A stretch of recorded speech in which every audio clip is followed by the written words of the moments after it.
ఒక ఆస్తి రాసేసాడు ఆయన, తన ఆస్తిని. అది రిజిస్ట్రేషన్ చేయించే ప్రయత్నం చేస్తే కూడా రిజిస్ట్రార్ ఆఫీస్ నుంచి విషయం తెలిసి వాళ్ళ ఎవరైతే బావమరిదికి తెలిసి అక్కడ అడ్డుకున్నారు.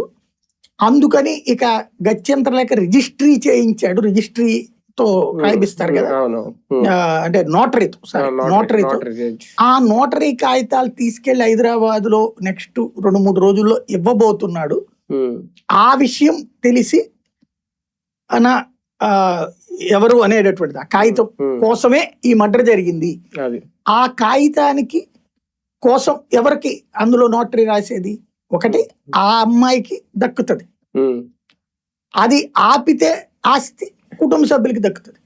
కాబట్టి ఈ దిశగా విచారణ చేసే క్రమంలో అంటే ఆ కాగితం కోసం అతను కొట్టి చంపింది నోటరీ కాగితం అనేటటువంటి. అయితే అది నిజమా కాదా అన్న తేలాలంటే ఆ డాక్యుమెంట్ దొరకాలి. డాక్యుమెంట్ కోసమే చంపామని ఇప్పుడు అప్రూవర్ గా మరి దస్తగిరి కూడా ఒప్పుకున్నాడు. ఇదే డాక్యుమెంట్ ఇదని చెప్పాలి, అతను నాకు తెలియదు, ఏదో డాక్యుమెంట్ రౌండ్ స్టాంప్ వేసి ఉంది అన్నాడు. రౌండ్ స్టాంపులు సాధారణంగా నోటరీ స్టాంప్ వేస్తుంటారు కాబట్టి అది ఇంకొక కాగితం కూడా ఏమీ లేదు. ఇంకా కొన్ని వీళ్ళన్నా చెప్పు ఉండాలి కదా, సునీత లేకపోతే వాళ్ళు ఆవిడ మా దగ్గర ఈ ఆస్తి డాక్యుమెంట్ ఎవడో కొట్టేశారు అక్కడ అని, అట్లాంటిది ఏం వాళ్ళు కంప్లైంట్ చేయలే. కానీ కాగితం కోసమే అతన్ని కొట్టాము